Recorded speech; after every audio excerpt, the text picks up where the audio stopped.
Blog Talk Radio. Well, here we go, ladies and gentlemen. If it's Tuesday, it's that time again. We set our sights on Cleveland, Ohio, move the Browns out of the way, put the Guardians off to the right. We're not talking Cavaliers yet. It's the American Sports History Podcast, hosted by a brother, a mentor, and a friend of me, Peter Ray. He's in Ohio. Yours truly, Mark Mancini, producing this about 2,500 miles to the west of him in L.A., 347-205-9631, if you happen to miss it. 30 minutes goes by quick. Catch the archive version, blogtalkradio.com/Mancini Sports podcast platforms, wherever you subscribe to podcasts, powered now by Mancini Media. So without further ado, more of him, less of me. And as I give it over to you, Peter, the threes. How are you? How can people get a hold of you? And, boy, you're bringing a picture that was instrumental in our lifetime to watch. And I'll let you take it away and man the boards, my friend. Hi, Mark. I'm doing well. I have a YouTube channel. It's my name, Peter J. R-E-A. You're absolutely right. Tonight's guest played Major League Baseball from 1977 to 1988 with the Milwaukee Brewers, Cleveland Indians, Oakland A's, Chicago Cubs, Montreal Expos, and San Francisco Giants. He won 93 games. He was an All-Star in 1978. Welcome to the show, Mr. Lary Sorensen. Peter, good to be with you. Thanks for having me on. Oh, it's wonderful. What a gift to having you on the show tonight. Now, you started with the Brewers in '77, and I'd like to talk about, actually, I don't know how far we can go. Hopefully we can have you back. But starting with that year, your teammates, and actually starting with the manager, what do you remember about your manager, Alex Grammas? Well, Alex was Sparky Anderson's third base coach for a long time with that big red machine, and everybody figured he would step in and be a terrific manager. It just didn't quite work out. And what really helped me was that Milwaukee kind of stunk when I got drafted by them. And so I was very, very fortunate and blessed and got to the major leagues just a year after I left college. I went to the University of Michigan. I signed on June 12th of 1976, and June 7th of 1977 I pitched in the big league for Alex Grammas. And over the wintertime, he got fired. The general manager, Jim Ballmer, got fired. The guys that brought me to the big leagues were both let go, but they brought in Harry Dalton as the GM and George Bamberger as the manager, and they invited me to spring training, and I was fortunate enough to make the team out of spring training, and in '78, we turned it around. We'd lost 95 games in 1977, and we won 93 in 1978, so it was a great, great time. Okay, some of your teammates, Charlie Moore. Sure, Charlie Moore, a young man from Alabama, I believe, and started out as a catcher and didn't have the best hands in the world, so they moved him to the outfield, but he was scrappy as all get out, a real fighter, really good hitter, got himself on base, had a little bit of pop, good arm as well, so he played a lot of outfield for the Brewers after I left. Cecil Cooper.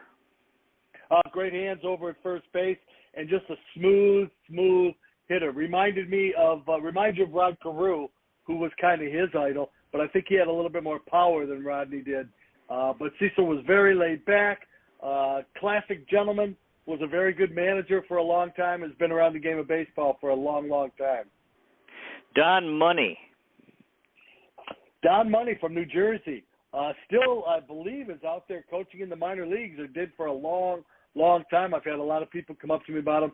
Very versatile. Could play second base, third base, played every place and hit. And he hit line drives and was a terrific hitter. Very good hands. He set the record for ground ball putouts in a game that I pitched. He had 12 ground balls playing second base one night. Robin Yount. Well, not much you can say about Tito. Just a tremendous athlete that moved over to center field very easily and became a great center fielder after being a very, very good shortstop. But the arm started to bother him a little bit, had great range into the hole going to his right, and really exciting to watch on the bases. He was terrific from first base to third base. He had really long legs, long stride, and he was a glider when he ran. Just a fantastic athlete, great golfer. Anything that he did, anything he picked up, he was good at right away. Sal Bando. Captain Sal.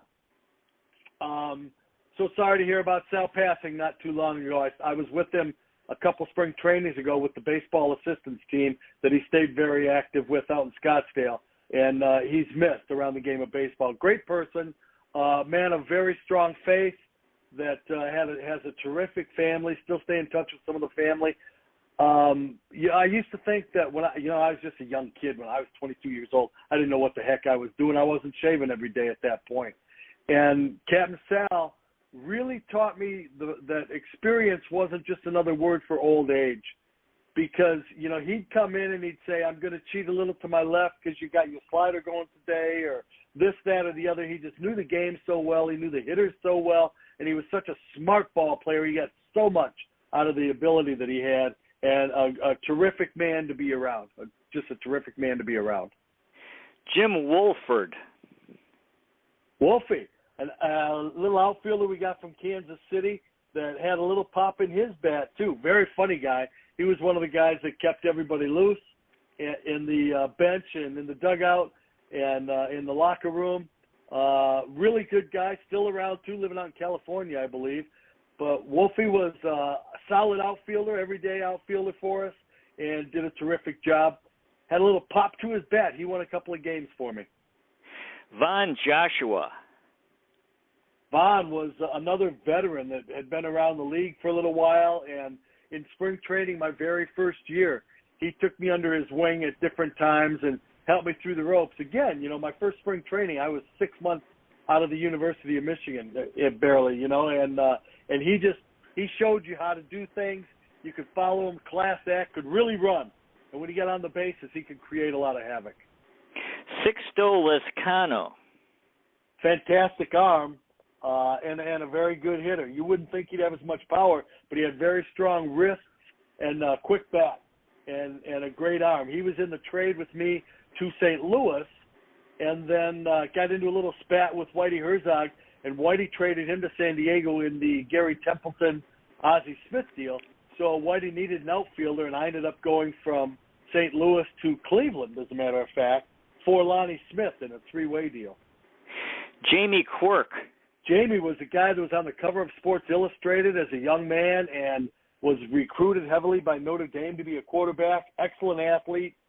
Turned out to be a very good catcher, came in as kind of a third baseman / outfielder, and they moved him behind the plate. Really pretty swing, solid contributor from the left-hand side, another funny guy. We had a lot of fun on those teams in Milwaukee. We laughed a lot. Len Cicada. Lenny Cicada had the quickest hands of any player I ever played with in the infield, or I ever saw in the infield. Saw him one time jump for a line drive and catch it and throw to second base before he landed.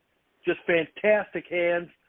Lived with him. I roomed with him a little bit in AAA, and a little bit of a light hitter, but had a good feel for the game.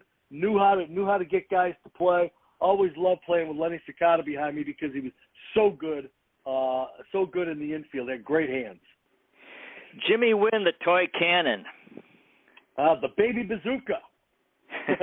he got renamed the baby bazooka over in Milwaukee, and came to us late in his career, and still had a little bit of pop left. But another guy that they brought in because we had a pretty young team with a lot of new players getting tryouts, and so they wanted to surround us with some veteran guys, and they brought the toy cannon in to do that.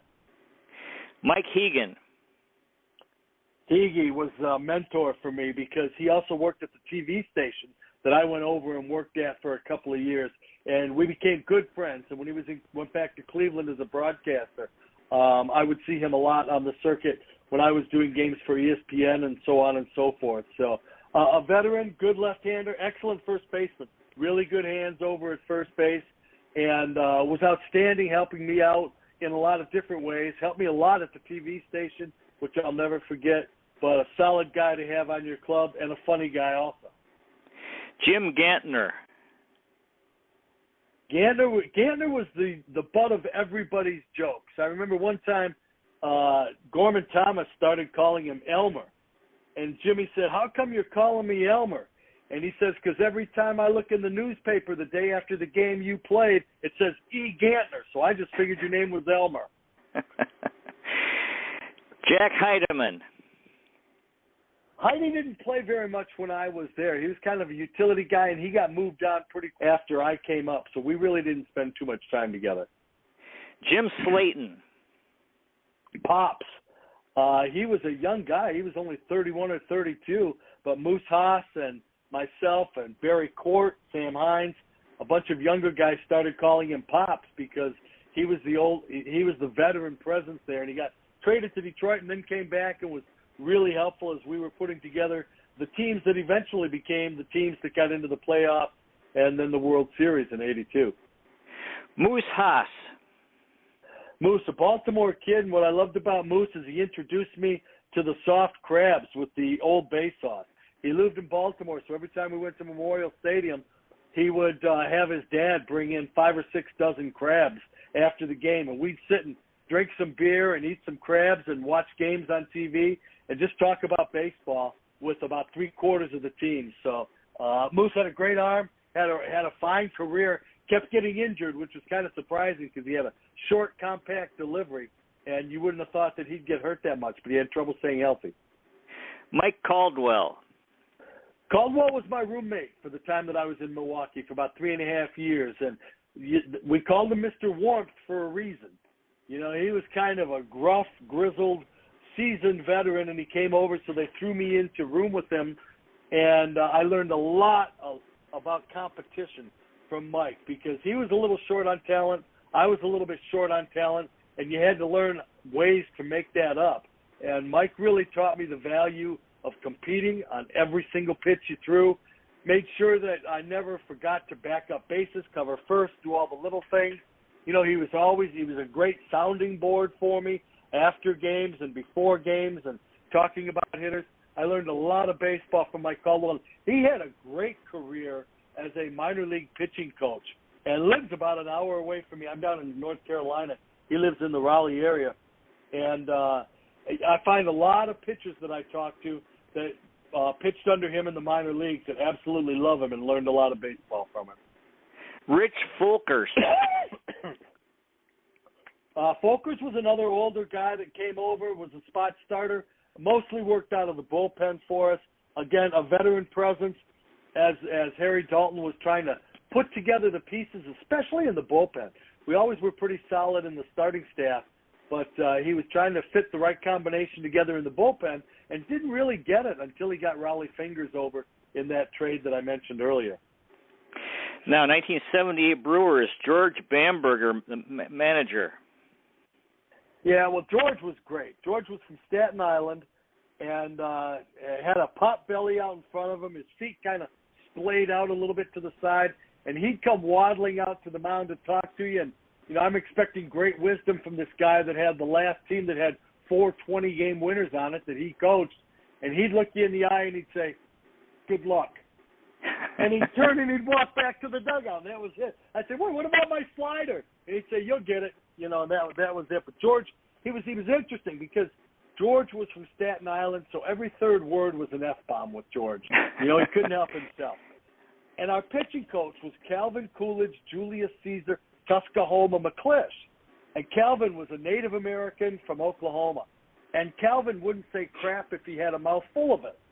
So there were 2 really distinct styles of the pitching coach and the manager, but they both knew so much baseball and so much about pitching that somehow or another they'd say the same thing different ways, and invariably one or the other would make sense someplace in the middle of my head, and it would help.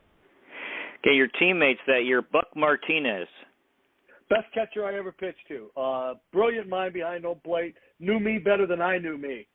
You'd be throwing a game, and I'd throw about 8 or 10 changeups a game, just so that the advanced scout from the other team would write down, "We'll throw a changeup to left-handers or right."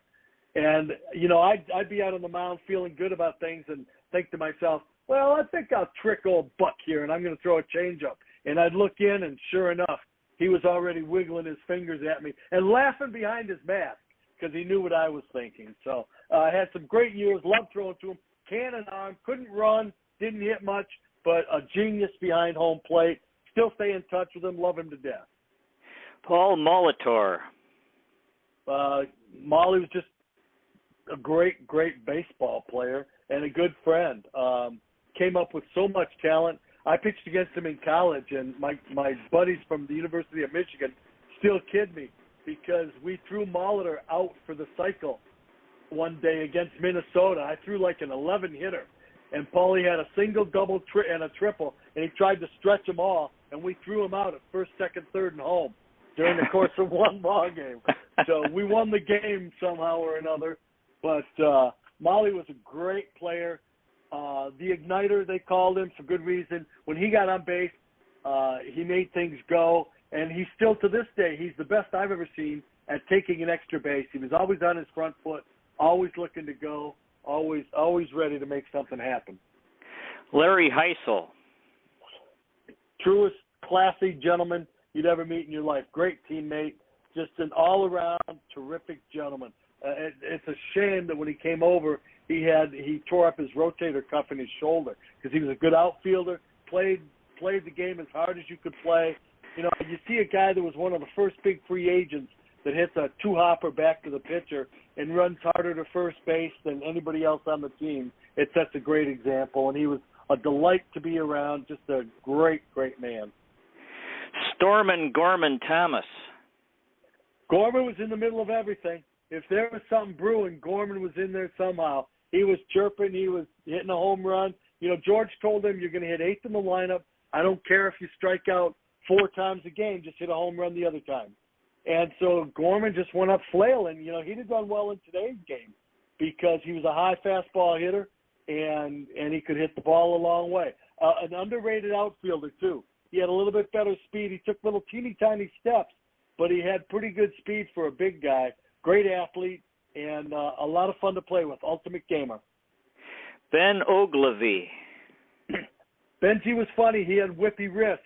You know, he could generate bat speed with anybody in the game at that time. And when he hit it, boy, he crushed it. He could be an adventure in the outfield sometimes. You know, there were guys taking protective helmets out there for him when he played the outfield sometimes. But great guy, very quiet, but loved to play the game. Dave May.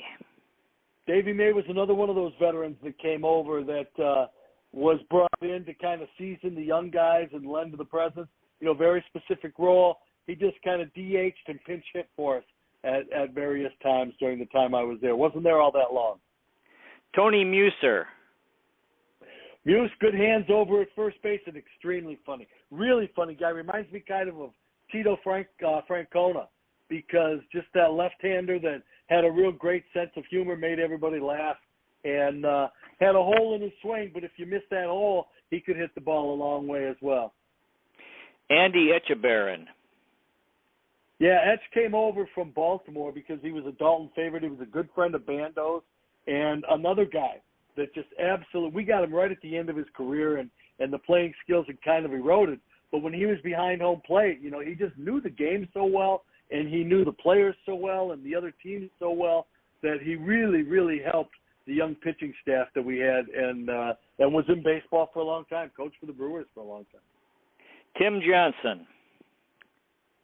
Timmy Johnson. Yeah, one of the greatest lines I've ever heard. Sal got hurt at one point in time, and so TJ had to fill in, and he said, I'll tell you what, this playing every day is killing me and ruining my career. They either got to bench me or trade me. Which is really pretty funny. He was a utility guy, and, you know, kind of his weaknesses showed up if you played him every day. Great friend of Don Money. So the 78 Brewers won 93 games. You won 18 games that year. Yeah, you know, it was one of those years where I pitched well, and when I didn't pitch well, everything would go right, you know. We'd score 7. And the teams were scoring a lot of runs. We were lighting up the town. Everybody was having fun. And when you get that confidence going, it gives you a great boost. And I was so young that I had a world full of confidence, and it built on itself. And Caldwell had an amazing year. Caldwell won 22 games. So in our room, we had 40 wins, we had 40 complete games, and we had 570 innings just in our room, which is just absolutely unheard of these days. Some other guys from that year, Bill Travers. Yeah, Travers was a big left-hander, had trouble staying healthy also. Big lanky guy, called him the Stork, had a great forkball. and had a tumbling type forkball, and loved the game, loved the city, loved the sport. Eduardo Rodriguez. Volante, he was crazy. We had Frank Howard on our coaching staff, and Eddie just rode Frank unmercifully, always, and that was part of the great humor that we had. Frank Howard was a great coach for us, and Eddie did a lot. He was a middle man, short man, long man, started some for us, filled a number of roles, and that's a very, very difficult job to do. Ed Farmer. My father, Ed Farmule, great announcer with the White Sox for a long, long time. And we became good friends with the Brewers in the short time that he was there. But I would always see him when he was with the White Sox, and I was traveling around the circuit. A good baseball man, huge Notre Dame fan. Just an unbelievable Notre Dame fan. Okay, the 79 Brewers, Ray Fosse. Ray was kind of like Echeverry, getting near the end of his career. Another good friend of Bando's, solid behind the plate. The bat was a little bit tired at that point in time, but great wealth of knowledge of the game of baseball.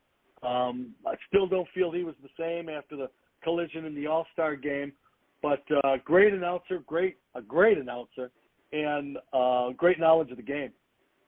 Okay, the 1980 Brewers, Buck Rogers. Buck ended up as the manager, and then he was my manager in Montreal, too. We used to kid Buck that he could never go bowling because his fingers were so bent from taking foul balls off the fingers that his fingers were so crooked he couldn't get them into the holes of a bowling ball. But, again, great knowledge of the game, kind of a hardcore drill sergeant Hollywood-type guy, but enjoyed playing for him. Other players, Ned Yost. Ned Yost, it was kind of a surprise that Ned became the manager that he did for as long as he did. But he learned a lot from Buck Martinez and some of those other veteran catchers. He was always in the bullpen, always taking notes, trying to pick up tips, and it paid off for him later in life when he became manager in Kansas City. Dave LaPointe. Sparky was traded in that deal to St. Louis with me, a left-hander that stayed for a long time in the major leagues, getting left-handers out, spot starter, and had a good breaking ball. And again, the life of the party. He was an entertainer. He's a funny guy. Still talk to him pretty regularly. 1981, you were with the St. Louis Cardinals. Your manager was Whitey Herzog. Yeah, I learned more baseball in that year, I think, than any time in my career. Whitey Herzog was doing with magic markers and a ruler what two guys with computers are doing today, because he was plotting hitters and pitches and everything else, and he was so far ahead of the game. Now it's become commonplace, but back in the 80s, it was big stuff. And he would have one of his coaches come down the bench. Chuck Hiller would come down the bench, and he'd look at the two left-handed pinch hitters, and he'd say, look, in the eighth inning, if this guy's pitching and there's a man on, you're the hitter. If there's nobody on and this guy's pitching, you're the hitter. So Whitey, 5 innings ahead of the game, would tell guys what pitchers they were going to face and what the situation was going to be. And I'll be darned at how many times it worked out that way. And he always said, if you got a question, come ask me. Just make sure you're ready for the answer, and you can't ask for more than that. And I remember one time coming over from the American League, I thought he was going to do something, and I thought I had it figured out. And he didn't, and it worked for him. And I went in and I said, why'd you do that? And he said, you thought I was going to do this and this and this, didn't you? And I said, yeah. And he said, well, in 5 days we're going to Philadelphia, and I've got to use 3 left-handers, more games there against. He was looking a week ahead, and I was caught up in the 10 minutes in front of me, as a player, and never doubted anything he said because he was right pretty much all the time. Okay, your teammates there, Darryl Porter. Yeah, Darryl was more of an offensive type catcher, and he had some issues at the time and struggled a little bit, but a great teammate, a hustler. He was a gamer. He'd run through a brick wall trying to get to a ball, do anything that he could to try to make his team win. Had some pop, good left-handed hitter. Keith Hernandez. Well, maybe the best fielding first baseman alive or ever, because he revolutionized the way the game is played a little bit over first base with a couple of things. I used to ride in with him a lot, He lived a couple miles out past me in Christmas Valley, and he would pick me up on the way into the ballpark. And loved to talk baseball. Still loves to talk baseball. I enjoy his broadcasts in New York. Okay, we have a comment. Dave from Jacksonville, Florida says he loves the show. Hi, Larry. He wants to know who is your idol and why. Al Kaline, and I think the name speaks for itself. I grew up in Detroit, and Al was the epitome of a gentleman. He was a great, great player. You imitated his batting stance all over the city of Detroit. Everybody imitated that. Everybody wanted to be number 6. And I had the great thrill when I was a Detroit Tigers broadcaster years later. He happened to be a business associate of my father-in-law's at the time. And he came up to me in Milwaukee, and he tapped me on the shoulder, and he said, "Hi, Larry, I'm Al Kaline." And for one of the few times in my life, I was speechless. I had nothing. I had no game after Mr. Kaline introduced himself to me. And then was blessed enough to do the Tigers for 4 years and got to have breakfast with him and lunch with him and be around him a lot. And he was, everything that people say about him was absolutely true. Okay, more teammates from the 81 Cardinals. Tom Hare. I'm sorry, I missed that. Tom Hare. Just very, very briefly. Didn't play together. Tom Herr. Tom Herr. Second baseman. Yeah. Tommy Herr. Came in and won the second base job. Moved Ken Oberkfell over to third base. Another one of Whitey's genius moves that worked out really well. And gritty, gutsy guy. Remind me a little bit of Jim Gantner, the way he was around second base.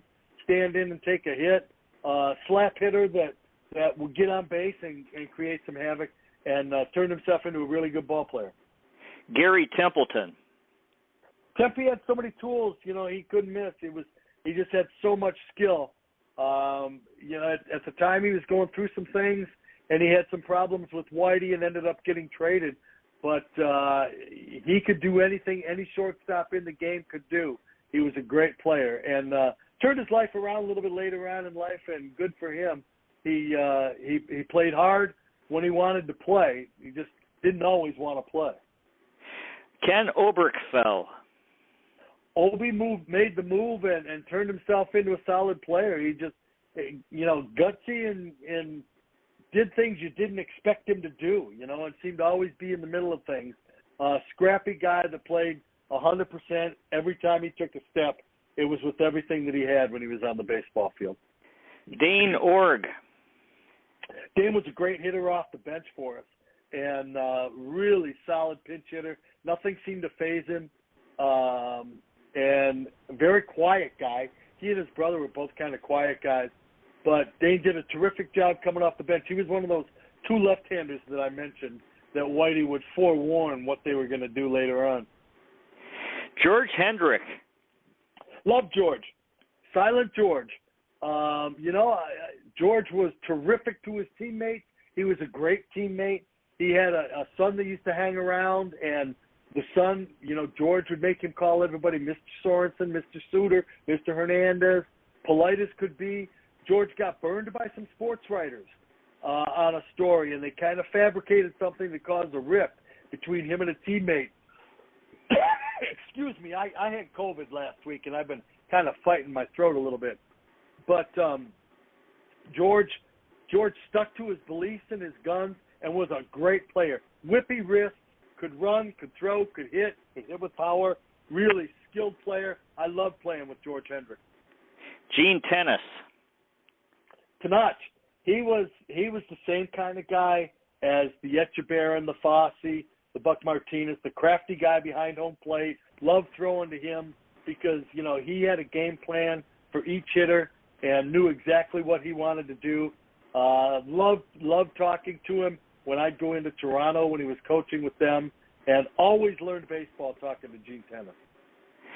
Our guest has been Lary Sorensen, who played Major League Baseball from 1977 to 1988. What a wonderful interview. The time has flown by, and love to have you back. Because we didn't get to my team, the Cleveland Indians, but I wanted... I thought we were going to talk Cleveland all night. Yeah, but I had these other guys, with the Brewers you played with a lot of cool players, especially since guys like Sal Bando and all these, when they got to the 82 World Series, you were with all those. So anyway, I wanted. So anyway, I hope we can get you back on the show and continue with your teammates and get to Cleveland. Do you have any final words tonight for our audience, Mr. Lary Sorensen? No, I appreciate your having me on. I'd be glad to come back on with you. And I played for a bunch of teams, so there were an awful lot of teammates through the years. But it was Major League Baseball was everything that I hoped it would be when I was growing up as a kid, and it was unbelievable to be able to fulfill a dream. Well, it was a wonderful interview. I loved hearing all these guys I asked you about were guys I remember, but I love hearing more from guys who knew them personally and played with them, and so it's just tremendous. Just loved having you on the show, and I'll contact you to get you back on. Thanks so much, Mr. Lary Sorensen. Glad to do it, Peter. Okay, very good. Next week we're going to have the leadoff hitter and center fielder for the coolest MLB team of all time for the 27th time in the Oakland A's in the early 1970s, Mr. Bill North. Dear listener, may the road rise to meet you. May the wind be at your back. May the sun shine warm upon your face and rains fall soft upon your fields. And until we meet again, may God hold you in the palm of his hand. Good night again. Good night, everybody. Thanks again so much, Mr. Lary Sorensen.